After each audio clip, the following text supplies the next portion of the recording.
Militares de Colombia. Bienvenidos en este 2022 a las cápsulas del OMIL. Este es un espacio que abrimos desde el año pasado para solucionar aquellas dudas que los usuarios tienen sobre algunos temas en específico, y para eso traemos expertos que nos puedan iluminar en esas materias. En esta ocasión tenemos al doctor Eric Delgado, él es el responsable del Servicio de Epidemiología del Hospital Militar Central. Doctor, muy buenos días. Muy buenos días para todos. Agradecer esta bonita invitación, esta oportunidad de poder transmitir la actualidad frente al manejo de COVID-19 a todos nuestros usuarios. Muchas gracias por asistir. Claro que sí, doctor. Precisamente ese es el tema hoy. Vamos a hablar de las variantes, vamos a hablar de Omicron, vamos a hablar de vacunación, vamos a hablar de aquellas preguntas frecuentes que tiene la gente en las situaciones de la cotidianidad que a veces desafían incluso a la ciencia. Les quiero recordar a nuestros usuarios que si tienen alguna pregunta referente a este tema, a todo lo que tiene que ver con COVID, la pueden dejar en los comentarios de esta transmisión en vivo. Nosotros iremos recopilando las preguntas y se las responderemos en vivo y en directo. Con esta introducción empezamos nuestras cápsulas con el doctor Eric. Y nuestra primera pregunta, doctor, es, hemos visto el COVID ya durante 2 años y constantemente escuchamos hablar de las variantes. ¿Qué son las variantes y van a seguir apareciendo? Bueno, las variantes hacen alusión a ciertos cambios desde el punto de vista del genoma del virus, en este caso el COVID-19, pero en general todos los virus hacen este tipo de modificaciones. Son conceptos de evolución de cada una de estas especies que generan modificaciones frente a la adaptabilidad que ellos puedan tener en un momento dado, en el momento en que ya sea sobreviven o infectan a los individuos. En este caso, COVID nos ha enseñado un poco más acerca de las diferentes variantes que hemos tenido, que son esas modificaciones en la expresión del genoma que busca finalmente una mayor capacidad de replicación del virus, una mayor capacidad de infección del virus, una mayor capacidad de sobrevida del virus. Entonces, al inicio de la pandemia, cuando empezaron a hablar acerca de este tipo de variantes, realmente los primeros cambios se registraron muy tempranamente. Al cabo de 2, 3 meses, la cepa inicial que teníamos de COVID-19 ya había cambiado totalmente y ya teníamos sobre 3, 4 meses otra variante, y así sucesivamente ha venido pasando en estos 2 años y medio que han sucedido. Inicialmente se tipificaron con nombres de acuerdo al sitio donde se presentaba el cambio en el genoma, pero posteriormente, para evitar la estigmatización de dónde era la variante, la Organización Mundial de la Salud consideró que se iban a nombrar con letras del abecedario griego, y por eso en este momento tenemos previamente la variante que acompañó a Colombia, que era la Delta, y en este momento la variante que es la que aporta casi el 100% de los casos en nuestro país, que es Omicron. Justamente de esa variable, doctor, quisiera que nos comentara un poquito más a detalle cuál es la diferencia, por ejemplo, entre Omicron y Delta, que fue la variante que hasta hace pocos meses tenía mayor preeminencia, pero ya en la actualidad es Omicron la que tiene la mayor preeminencia. ¿Cuáles son esas diferencias que podemos notar allí? Bueno, vamos a hacerlo, explicarlo de una manera muy sencilla. Los virus tienen dentro de su material genómico, dentro de su núcleo, llamémoslo así, en la nucleocápside, hay una expresión que genera unas proteínas que son estructurales y unas proteínas que son no estructurales. Las proteínas estructurales son las que efectivamente dan la estructura al virus y este permite la infección a otras células.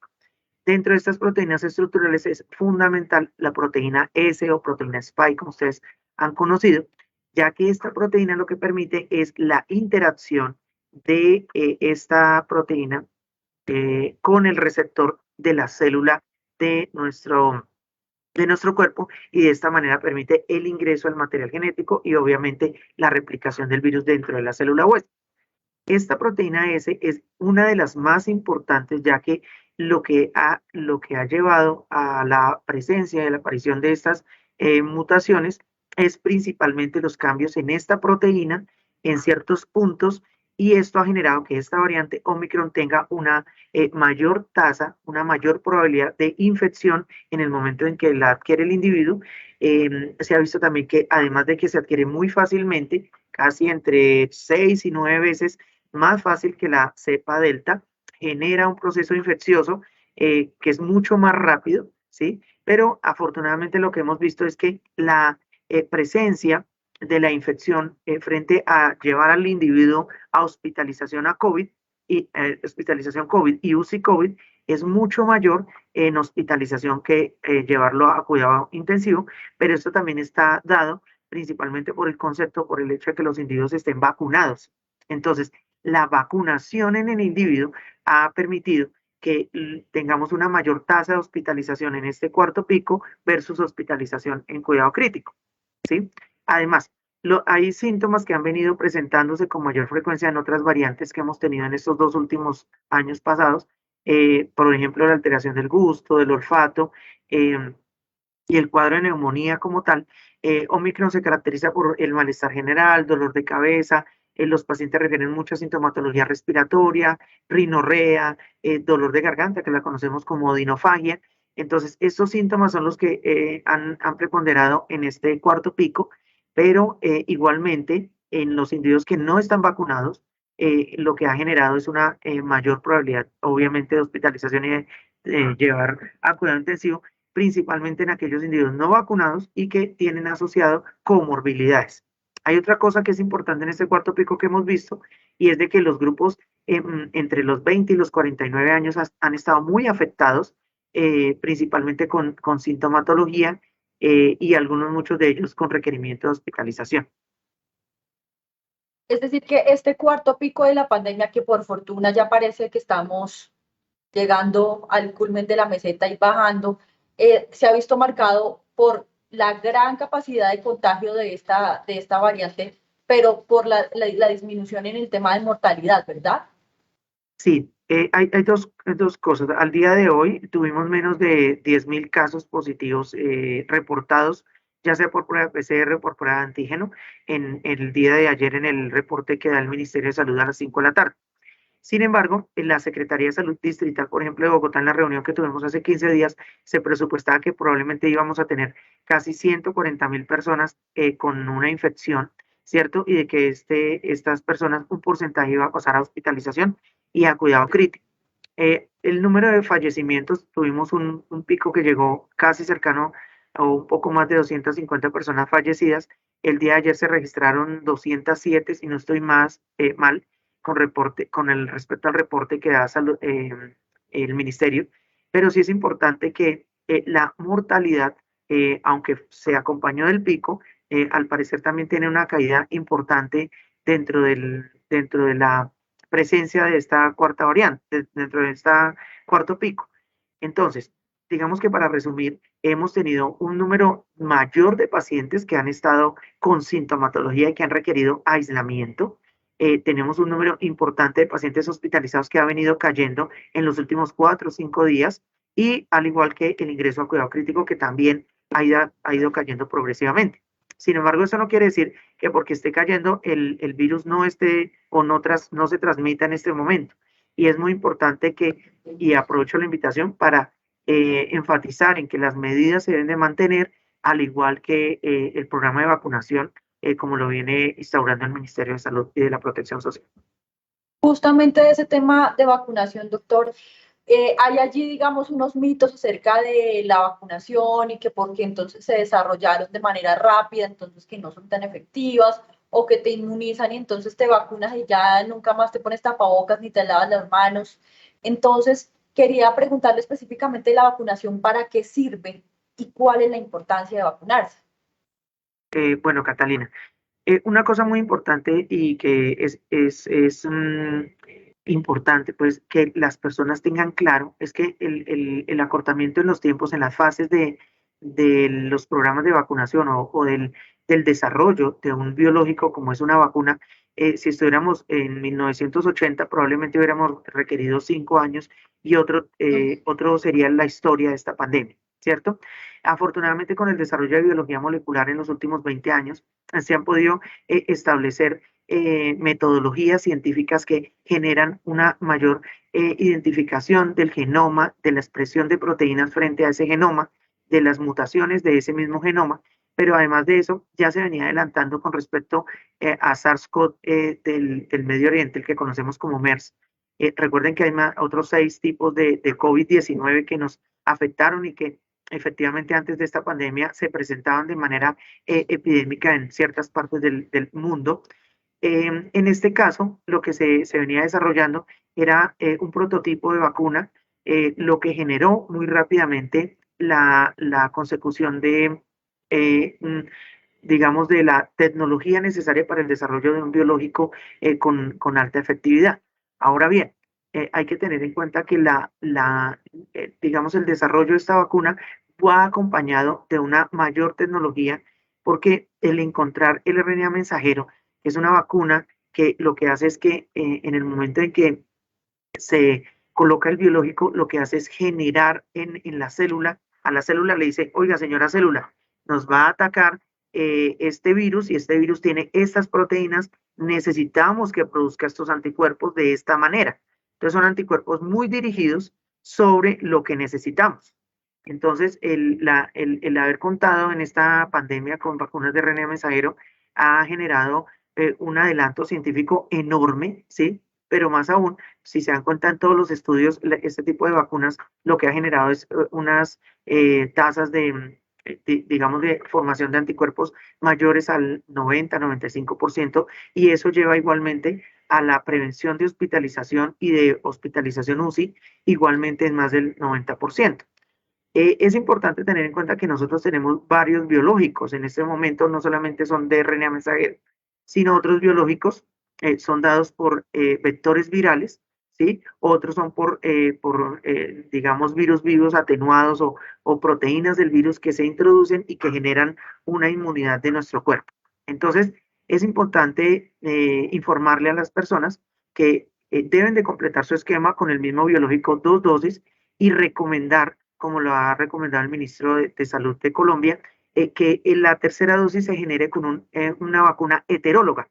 O sea, que si he recibido previamente Sinovac, por ejemplo, reciba una vacuna de Astra, o una vacuna de Pfizer, o sea, una vacuna diferente a la que inicialmente recibí, porque esto genera, digamos, diferentes vías de producción de anticuerpos en el ser humano, y de esta manera, aunque están cayendo las concentraciones de los anticuerpos, lo que hace este refuerzo de vacuna es montar o recordarle al sistema inmune, oye, necesitamos más anticuerpos y que estos se mantengan de una manera adecuada frente a la prevención de la transmisión de la COVID-19. Ahora bien, puede ser que probablemente esta pandemia, eh, digamos que tenga varios caminos en este momento. La doctora Maldonado, que es médica epidemióloga y especialista en enfermedades infecciosas del Centro de Enfermedades Infecciosas de Atlanta, en una publicación reciente hace pocos días, informaba que de todas maneras es incierto lo que va a suceder con COVID-19. Podemos tener un salto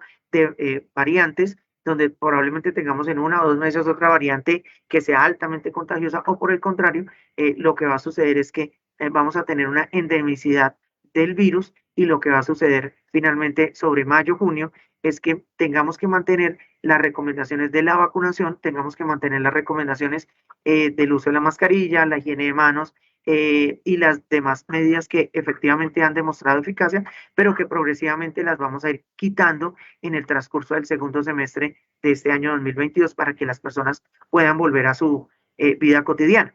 Ahora, The Economist publicó hace recientemente de que Colombia es uno de los primeros países en los cuales ha logrado, de cierta manera, tener un nivel de vacunación alto, y además de eso, lograr un impacto sobre la vacunación en los niños y generando, digamos, una posibilidad de que las personas vuelvan a sus actividades laborales, económicas, etcétera, etcétera, de una manera normal. Y realmente esto es muy importante en este momento, no solamente para el desarrollo económico del país, sino para el tema de que esto está generando un impacto social frente a la posibilidad de que las personas se depriman, estén ansiosas, hayan discusiones y, bueno, genere violencia intradomiciliaria, porque somos individuos sociales y esto debe este encierro, llamémoslo así, pues generó un impacto que estamos viendo las secuelas negativas del mismo. Entonces, el hecho de que podamos volver a las actividades normales depende no solamente de la parte médica, sino depende de todos los habitantes del mundo y de Colombia en este caso, porque si somos responsables, créanme que podemos volver de una manera casi del 100% en los siguientes meses a la vida cotidiana como se conocía. Pero para llevarlo un poquito al plano cotidiano, te vacunaste y ya tienes tus 2 dosis. Igual te tienes que seguir cuidando, porque el hecho de que te vacunes no significa que eres inmune a que puedas contagiarte de cualquiera de las variantes de COVID, ¿verdad? Bueno, es importante, esta es una pregunta que muchas personas me hacen a diario aquí en el hospital, por fuera del hospital, amigos, personas que conocemos, pero puntualmente el esquema tiene que tener 2 dosis, ¿cierto? Y hay una población en la cual se está identificando la tercera dosis debido a que tiene una mayor posibilidad de infectarse y de comprometerse de no tener la tercera dosis, ¿cierto? Potencialmente la idea es que todos los mayores de 18 años tengan su tercera dosis, ¿sí? Y lo otro importante es que si tuviste la vacuna en los últimos 4 meses, o sea, ya se cumplió 4 meses después de la segunda dosis, entonces ahí te puedes colocar esta tercera dosis. Ahora bien, sucede que en esos 4 meses tuviste COVID, te dio infección por COVID-19. Entonces lo que estamos haciendo es que o esperas los 4 meses y un mes asociado, un mes después o 30 días después del episodio de COVID se puede generar esa tercera dosis de vacuna. Ahora, que tenías una primera dosis y necesitas una segunda dosis. Bueno, la segunda dosis tiene unos tiempos según el biológico, pero igualmente tenemos que esperar mínimo 30 días para poder administrar ese segundo biológico, ¿sí? Igualmente, los pacientes que tienen vacunación para neumococo, para influenza estacional ahorita después de abril, los pacientes que se tienen que vacunar contra herpes zóster mayores de 50 años, pacientes que necesitan vacuna contra hepatitis A, vacuna contra virus de papiloma humano en las mujeres o en los hombres. No, deben de seguir sus esquemas normales y completos como venían y como viene el PAI, pero sí teniendo en cuenta que si tenemos o recibimos COVID, pues tenemos que esperar 30 días más para recibir cualquiera de estos biológicos, pero esto no debe de tener en ningún momento la vacunación en el adulto y mucho menos en los niños frente al plan ampliado de inmunización que se debe cumplir a cabalidad y más que todo en los niños. Pero igual, digamos, en términos de la vacuna de COVID específicamente, nos seguimos cuidando como si no nos hubiéramos Bueno, vacunado en el momento. digamos que hay esta pandemia es que enseña muchas cosas definitivamente. Entonces, lo que hemos visto es que hay unas actividades de responsabilidad propias mías como individuo y hay otras actividades de responsabilidad social. Entonces, las actividades de responsabilidad propias de persona, de individuo, deben estar dadas al uso de la mascarilla. Esta mascarilla debe ser utilizada de manera adecuada, ¿cierto? No nos sirve de nada tenerla aquí debajo de la nariz o debajo de la boca o en el cuello. No nos sirve de nada tenerla ahí. Debemos de mantenerla colocada adecuadamente. Si está sucia, si estornudamos en ella, si la empuercamos, si se nos cayó, debemos desecharla, romperla y desecharla, higienizarnos nuestras manos después de realizar esta actividad y muy importante, colocarla de manera adecuada. Ahora, digamos que en esta pandemia, en este último pico, recientemente se publicó digamos, una recomendación en dos publicaciones, una en Ciencia y otra que se llama New England Journal, en el cual ellos recomendaban o decían, bueno, si tú tienes solamente la mascarilla facial, puedes llegar hasta un 56% de protección frente al virus, ¿cierto? Si yo tengo mascarilla N95, pues eso puede llegar hasta el 83%. Ahora bien, la Asociación Colombiana de Pediatría hace pocas semanas dio a conocer unas recomendaciones frente al uso de las mascarillas y más dentro del ámbito de los niños y su ingreso a las instituciones educativas. Entonces nos dice, no todo el mundo tiene para estar comprando mascarillas faciales, pueden utilizar las mascarillas de tela, pero las mascarillas de tela deben de tener tres capas.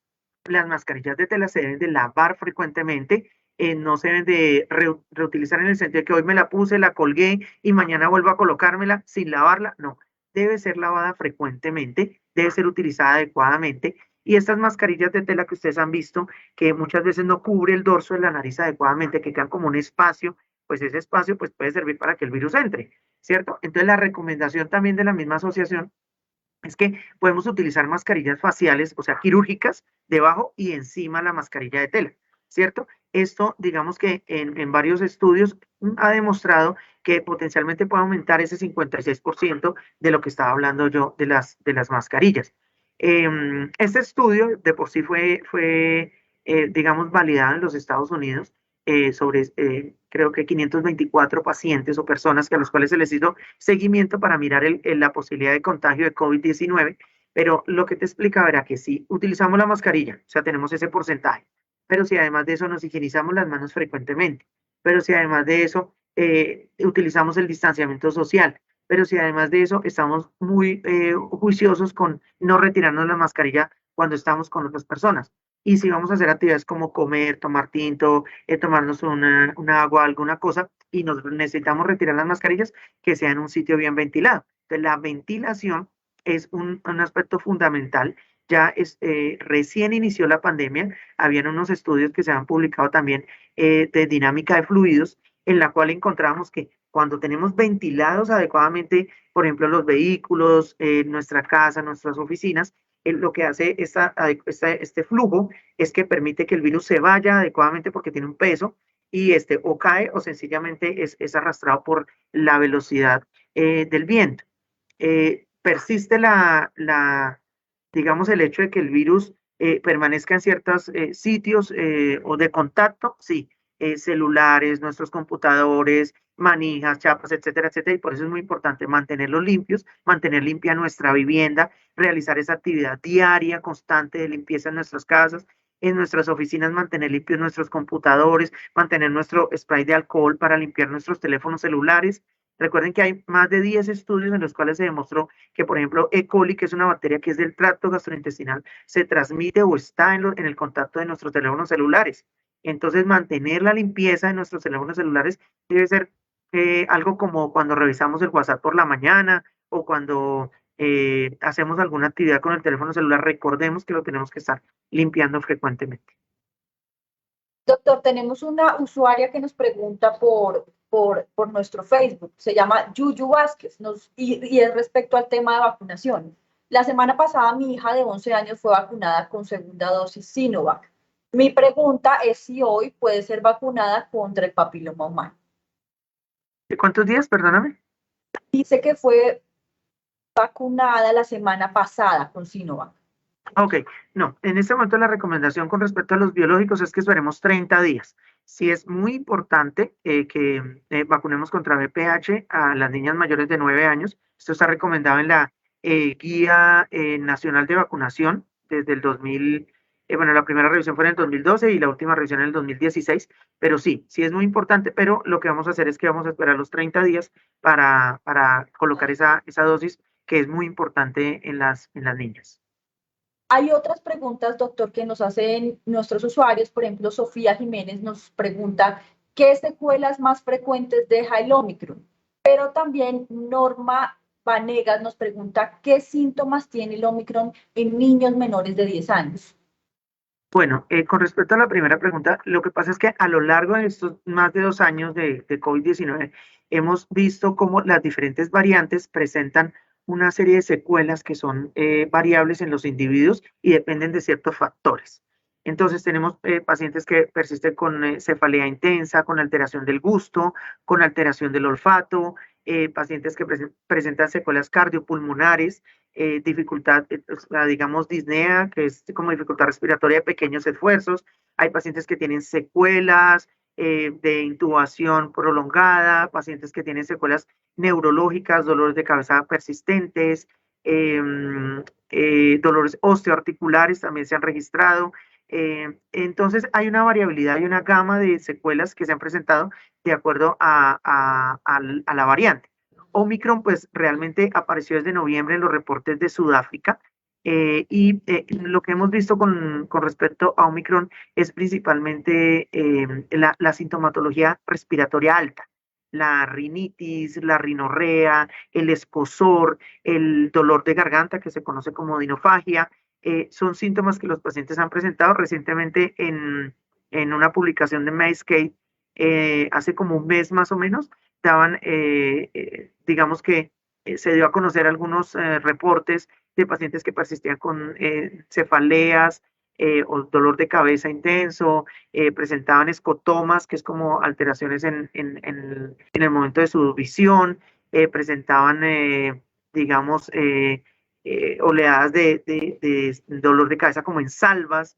O sea, hay una variabilidad de síntomas neurológicos que se están registrando, pero realmente, como lo hablábamos previamente con un colega, es que la sintomatología no, de COVID o las secuelas de COVID en este momento llevamos tan poco tiempo que en este momento lo que estamos es mirando qué es lo que va a suceder con esas secuelas y si potencialmente van a ir mejorando en los pacientes con COVID-19. Con respecto a los niños menores de 10 años, lo que pasa es que en los niños se presenta generalmente una sintomatología un poco más leve, ¿sí? Afortunadamente, en general, SARS-CoV-2 se presenta cuando se presenta con complicaciones en los niños. Lo que hemos visto es que son niños que generalmente tienen factores de riesgo asociados, enfermedades cardiopulmonares, enfermedades inmunológicas, enfermedades endocrinas que generan enfermedades como cáncer que generan en esta población una mayor predisposición, un mayor riesgo de que se compliquen, ¿cierto? No son la regla, o sea, no es que sea algo 100%, pero sí es como la mayor tendencia. En los niños menores de 10 años presentan esta sintomatología que en muchos casos puede ser muy inespecífica, malestar general, náuseas, dolor del cuerpo, pueden presentar diarrea, no son síntomas tácitos de una infección respiratoria aguda, pero que se presentan de una manera menos exacerbada, como lo que se ha registrado en los adultos, que hay pacientes que sí hemos tenido con un cuadro clínico donde al cabo de 48 horas, 72 horas empiezan con dificultad respiratoria, con tos, con sensación de ahogo. Y en estos casos sí es muy importante que todas las personas que presentan esta sintomatología consulten inmediatamente los servicios de urgencias porque hay población, como les estaba explicando, que requiere el manejo hospitalario. Claro. Doctor, hay otra pregunta de la usuaria Jessica Milena que nos pregunta, ¿los pacientes con esclerosis múltiple con tratamiento pueden vacunarse con la tercera dosis? Bueno, la recomendación con pacientes que tienen enfermedades, digamos que tienen un componente eh, inmunológico, es muy importante que completen el esquema de vacunación. Digamos que no hay contraindicación, no hay una contraindicación, pero cada caso debe ser manejado de manera individual, ¿sí? ¿Debido a qué? Debido a que hay ciertos factores, ¿cierto?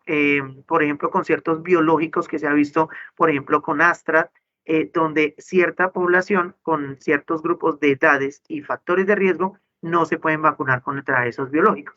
Entonces, cada caso debe ser, en el momento en que se vaya a solicitar esta tercera dosis, sí debe ser valorado o por su médico internista, o por su médico endocrinólogo, o por su médico reumatólogo, o en ciertos casos por médico infectólogo, quien dé el aval para recibir o no recibir esta medicación.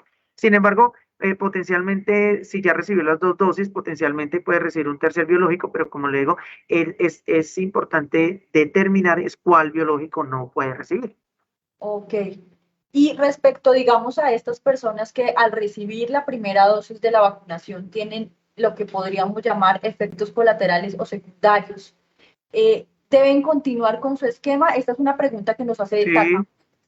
Mira, en este momento, digamos, el grupo que está asesorando al Ministerio de Salud y Protección Social frente al manejo de COVID en Colombia, digamos que tiene un subgrupo que se encarga específicamente de la validación de todos los casos que están llegando de eventos secundarios o eventos dados a la vacunación, ¿cierto?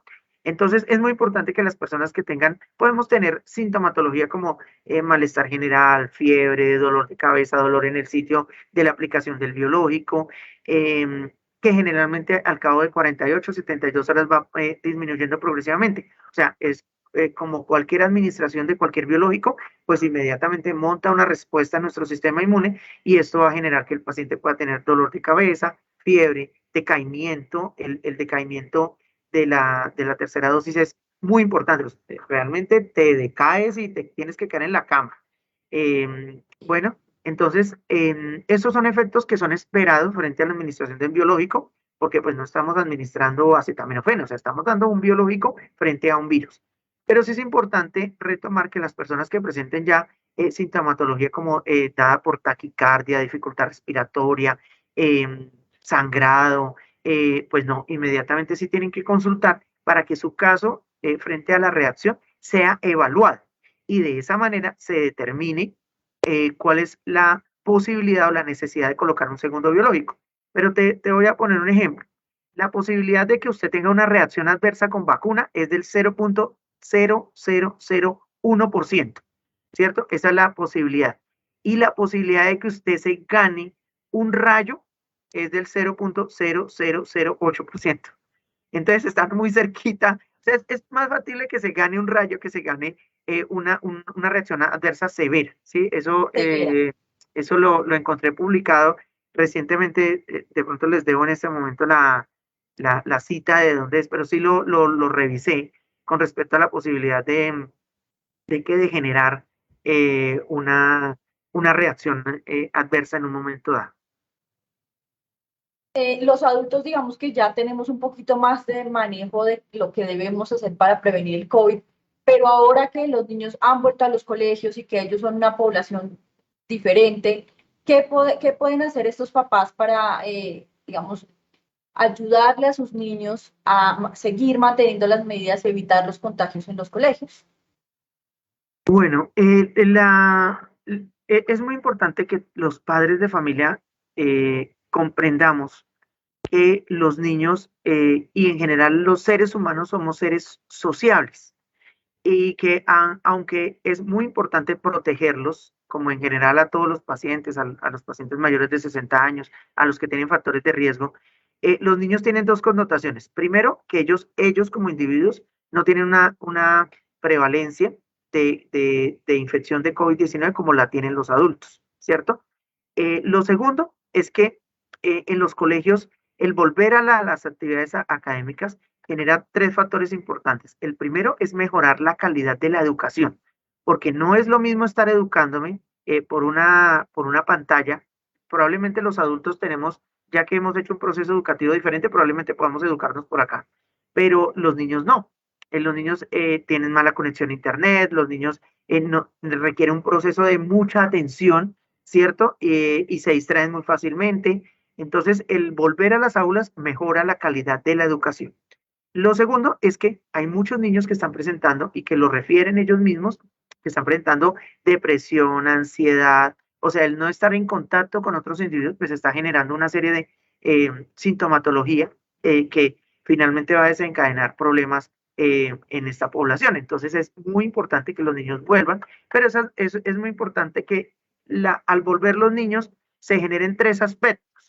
El primero es la posibilidad en este momento de que los docentes eduquen a los niños sobre prevención de enfermedades infecciosas. O sea, estamos hablando de enfermedades como la diarrea, como los síntomas respiratorios, como enfermedades respiratorias, porque vamos a seguir de ahí para allá con enfermedades respiratorias y otra serie de enfermedades según la edad en que tengan los pacientes o los niños. Entonces, es el escenario ideal para educar a los niños, para que les eduquen cómo deben de lavarse las manos, cómo deben mantener el distanciamiento, cómo deben de utilizar correctamente su mascarilla, o sea, es el espacio ideal. Lo segundo es que estos niños que estamos educando también deben de tener, digamos, como aporte de sus docentes, de que tengan el esquema completo de vacunación y además de eso, de que utilicen todo el protocolo de higiene frecuente de manos, el uso de la mascarilla, el distanciamiento, bueno, y el otro punto es los padres. Si los padres en la casa ya se vacunaron o trataron de completar el esquema de vacunación, están siendo muy enfáticos en la limpieza y desinfección de sus casas, en que cuando están en contacto ellos con otros individuos también toman las medidas. Entonces, pues vamos a tener un reintegro a clases, un regreso a clases, pues muy tranquilo, ¿sí? Y la idea no es o sea, en este momento lo que necesitamos son propuestas, pero para mejorar la calidad de la educación, no propuestas para empeorarla o simplemente para pararla y entrar otro año en cuarentena, porque en este momento ese no es la solución el camino menos viable en este momento es tomar la cuarentena y menos en la población infantil. En este momento necesitamos es volver a las actividades, pero volver a las actividades con acciones seguras. Y qué mejor que los docentes, personas preparadas que pueden tomar las riendas y la batuta de este problema en la población y generar más bien actividades y acciones que generen una responsabilidad compartida conjuntamente con los padres. Claro, ahí el desarrollo de los niños, como usted dice, pasa por lo social y digamos que estos niños que ya llevan casi 2 años en sus casas han tenido unas consecuencias que no son las más positivas en su formación y eso es preocupante para la sociedad colombiana. Tenemos otra pregunta, doctor. Dianis Niroz nos dice, ¿un paciente con herpes zóster puede aplicar la tercera dosis? Pero no de tener pues, a ver, es una enfermedad, es una pregunta muy puntual, diría yo. Bueno, el herpes zóster es una enfermedad infecciosa causada por un virus que hace parte de la familia de los herpes virus. Digamos que generalmente el herpes zóster se presenta en personas que tienen alguna connotación o algún factor de riesgo para que se presente, ¿cierto?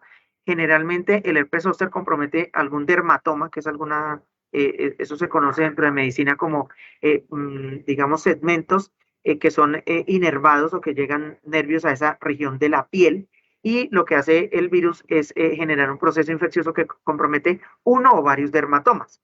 En este caso yo pensaría que lo más adecuado es que el paciente trate adecuadamente el herpes zóster, ¿sí? Y una vez resuelto el herpes zóster y que esto no vaya asociado probablemente a una infección por una diabetes de nuevo, una enfermedad autoinmunitaria que no han diagnosticado, una enfermedad digamos, una artritis reumatoidea, un VIH, o sea, todo esto tiene que descartarse dentro de un proceso de este tipo de proceso infeccioso y una vez ya se haya manejado y tratado, sí puede recibir el biológico, es mi concepto.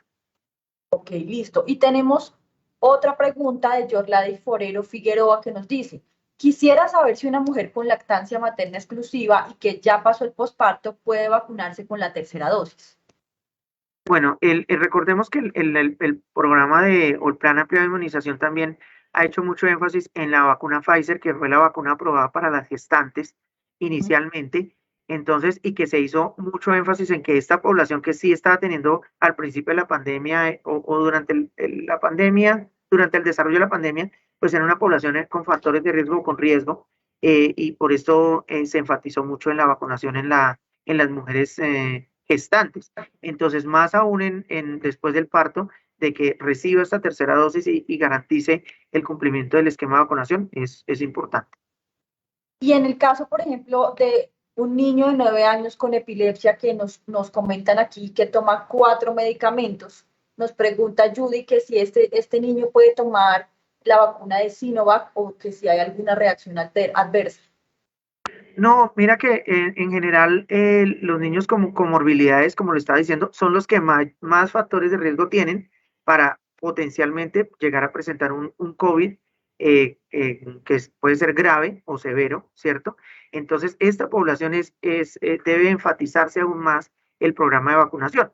Independientemente de que tenga epilepsia o no, es un biológico más como si le estuviéramos administrando la triple viral o como si le estuviéramos administrando la pentavalente, o sea, igualmente requiere el biológico eh, para prevenir hospitalización y prevenir también, obviamente, infección grave por COVID que lo lleve a cuidado crítico. Entonces, sí, por favor, es importante que asista al programa de vacunación. En el caso, digamos, de las personas que son sintomáticas, es relativamente sencillo darse cuenta que pueden llegar a tener COVID-19, pero cuando una persona no presenta ningún síntoma, ¿de qué manera, digamos, puede enterarse de que tiene o que tuvo COVID? Bueno, lo que sucede es que en infección por COVID-19 hay un porcentaje que puede llegar hasta el 80% más de pacientes que son asintomáticos, ¿cierto? O sea, no presentan ninguna sintomatología y hay un 20% que empieza a presentar sintomatología, que son los que terminan en hospitalización o algún porcentaje en cuidado crítico. Ahora bien, el documento del ministerio antes de la primera semana de enero del 2022 nos decía que si yo había tenido un contacto estrecho, menos de 2 metros, más de 15 minutos con otra persona que fuera positiva o que tuviera síntomas o que estuviera incubando el virus, pues potencialmente tenía que aislarme y ese aislamiento iba a ser por 10 días, si en los últimos 3 días, frente a los 10 días estaba sintomático y que al séptimo día iba a realizarme la prueba de PCR. ¿Cierto? ¿Qué sucede? Lo que sucede es que las pruebas, tanto la PCR como la prueba de antígeno, son pruebas que son diagnósticas, pero tienen una muy alta sensibilidad cuando las personas son sintomáticas. O sea, me voy a explicar. Yo digo una prueba sensible cuando yo tengo 10 pacientes y los 10 pacientes de esos 10, 7 tienen COVID, efectivamente tienen COVID, y yo aplico la prueba y la prueba me capta esos 7 pacientes. Entonces yo digo, la prueba tiene una sensibilidad del 100% porque me cogió los positivos y me descartó los negativos. Y una prueba muy específica es cuando digamos, de esos mismos 10 pacientes, sucede que 5 no tienen COVID-19 y en el momento en que aplico la prueba, efectivamente a los 5 les sale la prueba negativa. Entonces, eso se llama sensibilidad y especificidad de una prueba. ¿Qué sucede? Cuando estamos haciendo o tomando la prueba en pacientes asintomáticos, la sensibilidad y la especificidad caen en esa población. Tanto es así que la sensibilidad puede ser menor del 50%.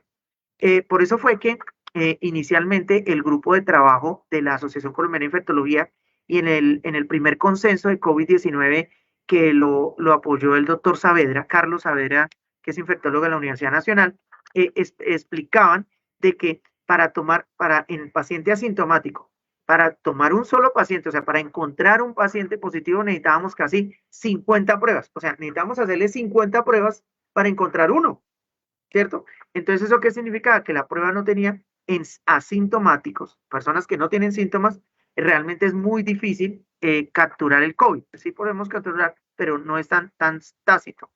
Y es por eso que, por ejemplo, en los aeropuertos, donde las personas que llegaban asintomáticas, pues íbamos a encontrar uno en un avión de 300, o sea, algo así. Pero posteriormente, la guía cambió y la guía después de enero de este año nos dice, venga, si usted tiene contacto estrecho, entonces aíslese inmediatamente y al tercer día realice la prueba y quédese aislado hasta 7 días. Y si el paciente es positivo, tiene sintomatología, vaya hasta 7 días y aíslese los 7 días, teniendo en cuenta que las últimas 24 horas debe estar asintomático para reintegrarse socialmente. Ahora, esto no es una camisa de fuerza que 1 más 1 igual a 2. Hay pacientes que pueden llegar a los 7 días sintomáticos. Bueno, pues entonces sencillamente se notifican, estoy sintomático y esto puede variar hasta los 10 o 14 días porque no es algo estrecho, pues de que a los 7 días tienes o tienes que estar asintomático. No hay un porcentaje, un pequeño porcentaje que puede llegar a estar sintomático más días. Y estos casos puntuales deben ser analizados conjuntamente por el médico de la consulta, por el médico especialista o por el médico laboral. Ok. Doc, última pregunta. Ya vamos 44 minutos de Facebook Live, así que agradecerle a todas las personas que nos han enviado preguntas y por supuesto a usted que ha estado dispuesto a responderlas. Entonces, como ya estamos larguitos, voy a hacer la última pregunta y es específicamente sobre el tema de las secuelas. Cuando, por ejemplo, después de varios meses de COVID todavía presenta alteraciones en el sentido del gusto o en el sentido del olfato. ¿Qué dicen los estudios? ¿Es posible que se pueda recuperar nuevamente o qué hay al respecto, doctor? Bueno, hay dos cosas. Una es que me llamó la atención una publicación reciente que salió que un paciente, si no estoy mal, de Polonia, se le han hecho 78 pruebas de COVID y las 78 salen positivas. Eso me llamó muchísimo la atención. Año y medio el señor en la Sí, con una prueba. La otra es, por ejemplo, un caso que se presentó hace como, si no estoy mal, hace 2 meses, un reporte de caso, también en el cual era un paciente que tenía un linfoma, si no estoy mal, un linfoma, una leucemia, e igualmente también presentó COVID y posteriormente no presenta en ese momento células o laboratorios que demuestren que tenga en ese momento el cáncer, ¿sí? Entonces, COVID ha sido una enfermedad infecciosa que ha presentado progresivamente una enseñanza digamos que ha tenido un impacto diferente en diferentes sociedades, ¿sí? No es lo mismo en Europa, en Asia, en África o en América, pero sí las secuelas están dadas principalmente de tipo neurológico y cardiopulmonar, ¿cierto? Son esas secuelas y sistema nervioso central. Entonces, lo que potencialmente va a suceder considero, esto es más un criterio mío, es de que nuestras células tienen un proceso de aprendizaje, un proceso en el cual ya tienen un camino, ¿cierto? Entonces, en esta población que tiene estas secuelas, potencialmente es la estimulación de ese camino que venía o que conoce la célula, potencialmente podrá llevar a que se recuperen de las secuelas. Se requiere mucho trabajo en equipo, se requiere en muchos pacientes terapia, fisio, rehabilitación cardiopulmonar.